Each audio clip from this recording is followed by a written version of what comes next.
Salut ami footeux, j'espère que tu vas bien. Alors moi je suis endormi depuis hier soir, voilà. Je suis allé au stade voir le match Marseille-Brest et franchement c'était soporifique. Alors tout était réuni pour passer une belle soirée. On fêtait les 30 ans du titre de l'OM en 93 contre le Milan AC. Mais bon, il n'y a rien eu du tout à se mettre sous la dent. Le spectacle, il était uniquement dans les tribunes. Voilà. D'ailleurs, les seuls à féliciter sur cette semaine côté marseillais, ben, c'est les supporters. Voilà.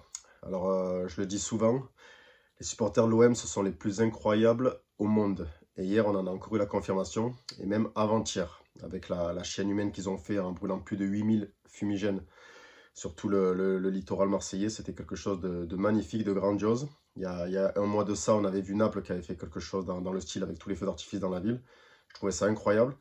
Et là, de voir l'OM, ton club, enfin les supporters qui font ça, c'est quelque chose de grandiose. Voilà. Je ne sais pas si les gens se rendent compte vraiment, mais c'est quelque chose de magnifique. Voilà. C'est vraiment les meilleurs supporters du monde en termes d'ambiance et de ce qu'il en est de fêter des événements. Voilà. À chaque fois, il n'y a pas de demi-mesure, c'est une ville de passion. Ce sont que des passionnés qui viennent au stade. Et moi, je pense qu'il faut vraiment les saluer, quoi. Voilà. Donc, ces supporters-là qui créent autant de belles choses dans les tribunes, je me dis parfois qu'ils ne méritent peut-être pas les joueurs qu'il y a sur le terrain. Ou peut-être, mais je dirais plutôt l'attitude qu'ils ont quand ils sont sur le terrain. Voilà, moi hier, j'ai vu un match pourri, une première mi-temps catastrophique avec un tir à se mettre sous la dent, le tir de Vitinha, un tir pourri, voilà. Je ne vais pas dire pour un joueur pourri parce que j'ai pas envie d'être méchant, mais c'est pas terrible ce qu'on voit de Vitinha. Je pense qu'on lui a quand même beaucoup laissé sa chance. Après, voilà, l'histoire c'est que la première saison de Jean-Pierre Papin à l'OM n'était pas terrible non plus, mais bon, voilà. Là, ça devient lourd. Voilà. Une équipe qui avait l'air déjà d'avoir laissé tomber le championnat. Donc après, c'est sûr, Lens faisait le travail contre Ajaccio, 3-0. Je crois que ça, je sais pas s'ils sont arrêtés à 3, mais à un moment donné, j'ai regardé, j'ai vu qu'il y avait 3-0. Je sais pas si les Marseillais étaient au courant, mais ça jouait pas. Voilà, ça jouait pas. C'était un match, on aurait dit un match de gala, quoi. Tu sais, les jubilés quand ils te font les anciens contre les anciens, tout ça. Voilà, Brest, ben, eux, ils essayaient de se sauver, quoi, parce qu'ils jouent le maintien.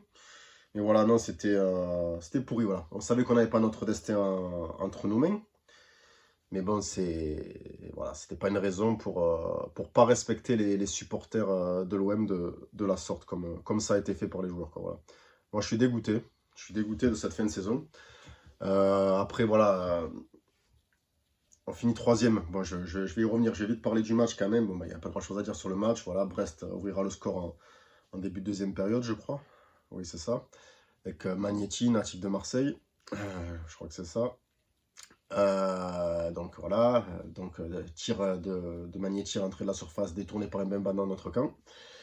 Mbemba se rattrapera à un quart d'heure de la fin avec une très très belle tête, voilà, en pleine lucarne.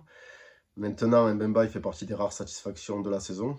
Voilà, il a eu un petit creux. Il y a 3 mois. De toute façon, après la Coupe de France, l'élimination contre Annecy, là, il y a 2 mois, 3 mois, Marseille, c'est plus la même équipe. Donc Mbemba aussi était dans ce creux-là. Mais voilà, il a quand même fait partie des satisfactions de la saison avec Alexis Sanchez et Rongier, je dirais. Verretou peut-être aussi après le mondial.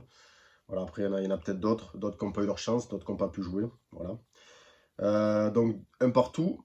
Camara ensuite enfoncera le coup pour Brest à la fin. 2-1 pour Brest. Nouvelle défaite de l'OM. Nouvelle défaite au stade Vélodrome.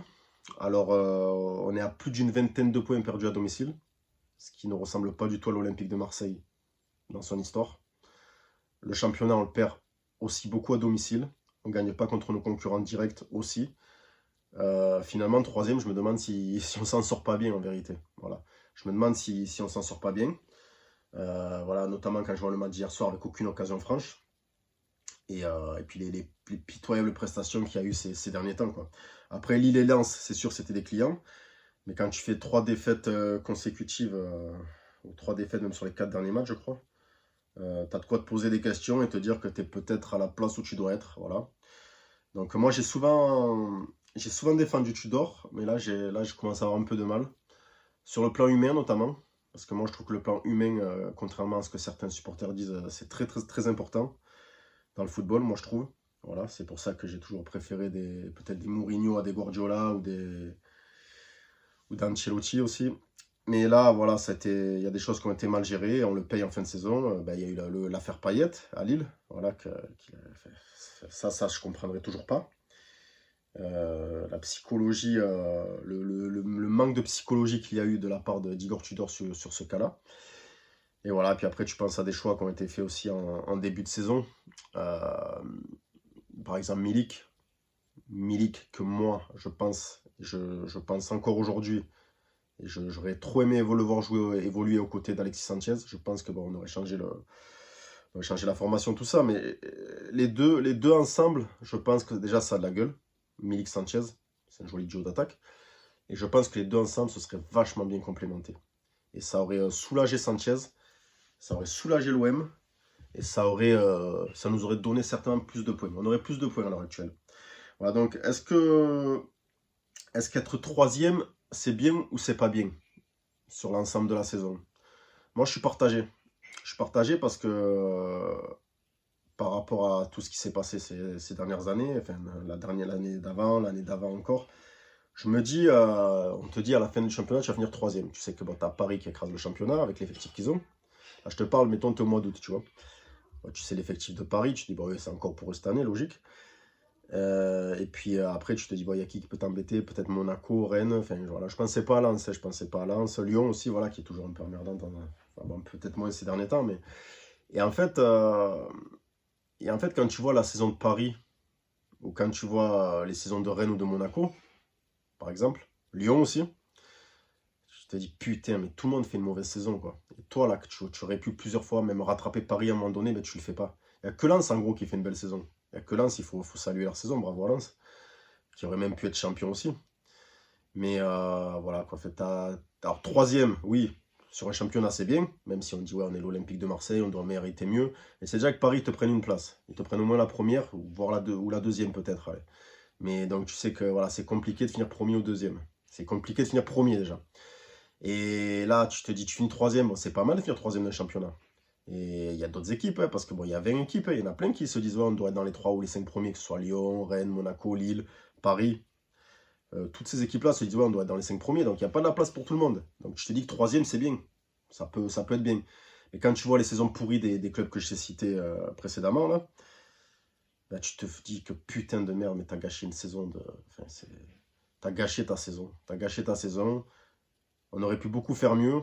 On s'est tiré des balles dans les pieds, parfois tout seul. Voilà. Là, l'attitude sur le dernier match, ben, comme je dis, ben, ils sont en vacances. Ça joue plus, ils étaient résignés d'entrée. Le dernier match, je ne sais même pas qui c'est qui va aller se déplacer pour ce match. Enfin voilà, c'était une offense à nos supporters. C'est même une offense au club, j'ai envie de dire. Et voilà, donc je suis déçu. J'ai même failli pas me prononcer, pas faire de vidéo, quoi. Voilà, j'étais tellement dégoûté. Voilà. Donc je vais pas m'éterniser.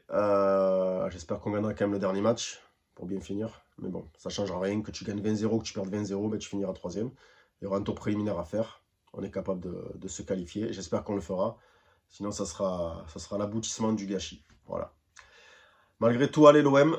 Voilà. Et à bientôt pour une prochaine vidéo.